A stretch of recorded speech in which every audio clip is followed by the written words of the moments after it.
گرہن کے بارے میں متعدد معاشرے افراط و تفریط کا شکار نظر آتے ہیں۔ کہیں تو سورج گرہن کا نظارہ کرنے کے لیے پارٹیاں منعقد کی جاتی ہیں، تو کہیں اس دوران حاملہ خواتین کو کمروں میں بند کر دیا جاتا ہے اور انہیں چھری، کانٹے وغیرہ کے استعمال سے روک دیا جاتا ہے تاکہ بچے پیدائشی نقص سے پاک پیدا ہوں۔ نبی پاک کے زمانے میں جب سب سے پہلا سورج گرہن ہوا، اتفاق سے اسی دن آپ کے بیٹے ابراہیم کی وفات ہوئی تھی، لہٰذا لوگ کہنے لگے کہ سورج گرہن آپ کے بیٹے کی وفات کی وجہ سے ہوا ہے۔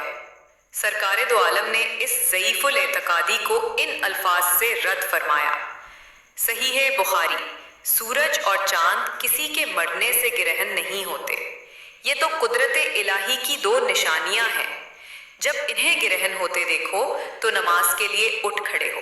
ایک اور حدیث کے الفاظ ہیں، شمس و قمر اللہ کی نشانیوں میں سے دو نشانیاں ہیں، ان کو گہن کسی کی موت و حیات کی وجہ سے نہیں لگتا، چنانچہ جب تم انہیں اس حالت میں دیکھو تو اللہ تعالیٰ سے دعا کرو اور نماز پڑھو حتیٰ کہ سورج گہن کھل جائے۔ لہٰذا اگر تم ایسے آثار دیکھو تو جلد از جلد دعا، استغفار اور یاد الہی کی طرف رجوع کرو۔